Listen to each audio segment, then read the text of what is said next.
cómo crear un portfolio a prueba de balas que pueda sortear cualquier temporal de cualquier ciclo macroeconómico. Hoy vamos a verlo.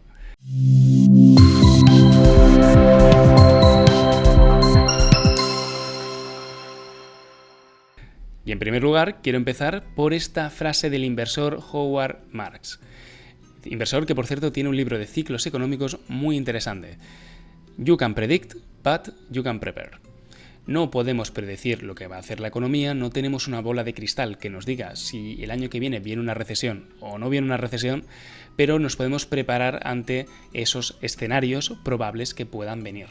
Es por ello que, por ejemplo, muchos economistas, pues a lo mejor predicen una vez bien una recesión, pero conozco muy pocos que sean capaces de predecir consistentemente, por no decir ninguno, todas las recesiones que van a venir a futuro en la economía, ¿no? En el año 2023, el 70-80% de los economistas preveían una recesión económica para la economía yanqui, para los americanos, cuando al final el desempleo se mantuvo en niveles ultra bajos, prácticamente de pleno empleo. También el crecimiento económico fue bueno, razonable, y el desempeño en bolsa, el S&P 500, creo que hizo un 24%, con lo cual estamos hablando de niveles extraordinariamente buenos. Dicho esto, como no podemos predecir lo que va a pasar, lo que propone la cartera permanente o los portfolios que buscan ser como un navío que nos permita navegar cualquier temporal es coger 4, 5, 6 categorías de activos descorrelacionados que funcionen bien en cualquier escenario. ¿De acuerdo? Y entonces, aquí el inversor que más ha trabajado esta idea es justamente el señor Ray Dalio. Ray Dalio es el fundador de Brightwater Associates, que es una de las firmas de inversión más importantes en todo el mundo y que gestiona más activos bajo gestión, ¿no? Y asesorados. Entonces, la All Weather Strategy es una estrategia que tenían internamente que en el año 2011-2012, si no recuerdo mal, Ray Dalio hizo pública al mundo para enseñar cómo funciona uno de los portfolios más famosos entre los clientes de Brightwater Associates.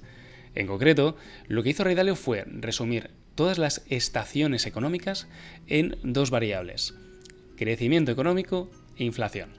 Entonces, en función de la estación económica en la que estemos, habrá unos activos que funcionarán mejor que otros. Lo que propone la cartera permanente no es adivinar si viene crecimiento económico o viene inflación. Si no lo sabe ni el presidente del Banco Central Europeo, ni la presidenta, ni el presidente de la Reserva Federal. Entonces, lo que propone esa cartera es: vamos a colocar los activos que funcionan bien en este cuadrante, en estas 4 casillas, ¿no? Que como podemos ver aquí es crecimiento económico, en crecimiento, ¿no? De crecimiento económico, inflación creciente, inflación decreciente. Colocar nuestro portfolio 25% en cada uno de estos escenarios, atribuir las mismas probabilidades a cada escenario. Muy a grosso modo, porque aquí hay muchos activos, como podéis ver, bonos ligados a la inflación, materias primas commodities, cash o liquidez, bonos nominales. Vamos a centrar simplemente en 4 categorías muy a grosso modo: renta fija, renta variable, oro, metales preciosos y liquidez, cash o como lo queramos llamar. ¿De acuerdo? Las acciones funcionan bien cuando hay crecimiento económico y cuando hay niveles de inflación de entorno a niveles razonables, no de hiperinflación, que entonces las reglas económicas cambian. Pero si hay una inflación mantenida al alza y crecimiento económico, podemos esperar un buen desempeño de las acciones. Del mismo modo, los bonos, prestar dinero a las empresas o a los gobiernos, funcionan bien cuando hay crecimiento económico, porque al final el riesgo de default disminuye y el comportamiento de los bonos es bastante bueno en ese momento, ¿no? En esa categoría. Problema: si hay inflación, no funciona exactamente igual que los bonos, que las acciones. Y esta es la gracia de tener carteras mixtas que combinen renta fija y variable, porque cuando hay niveles de inflación inesperados altos, si estamos en bonos nominales, en bonos que acordamos un 2% de rentabilidad y la inflación se sitúa en el 3% en ese periodo, habremos firmado perder poder adquisitivo. Y este es el problema que tienen los bonos, que en épocas de inflaciones altas inesperadas tienen mal comportamiento, porque aparte los tipos de interés tienen que subir para poder subvertir ese fenómeno macroeconómico de niveles de inflación altos, y viceversa si la inflación es decreciente.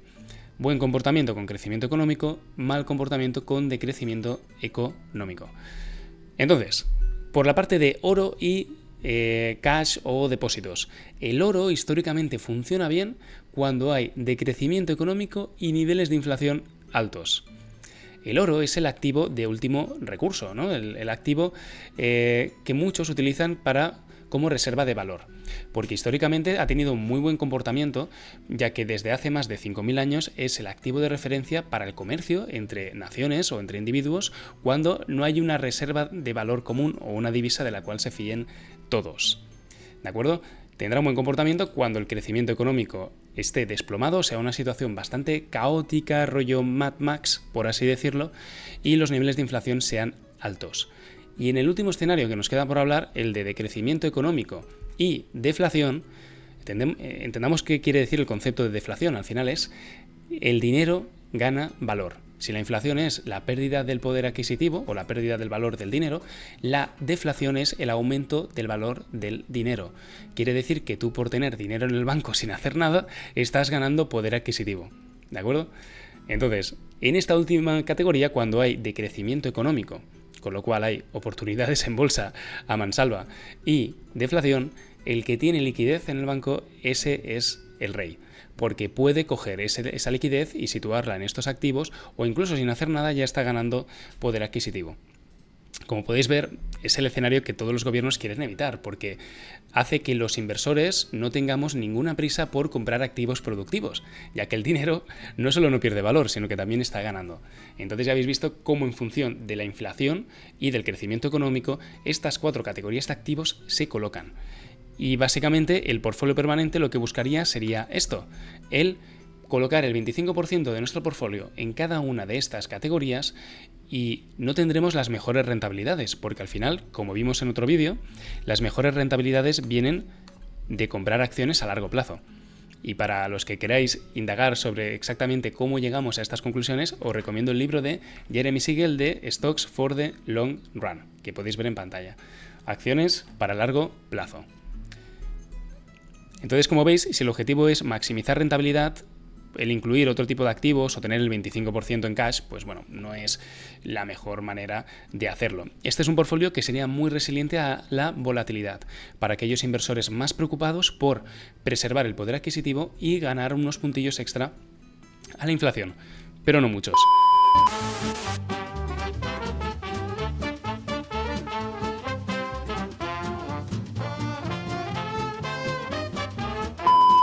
Entonces, ¿cómo yo planteo la cartera permanente? Aquí, como veis, hemos puesto el 25% en cada una de las categorías, pero históricamente los momentos de crecimiento económico e inflación, yo me atrevería a decir que los últimos 100 años son en torno al 80-90% del tiempo.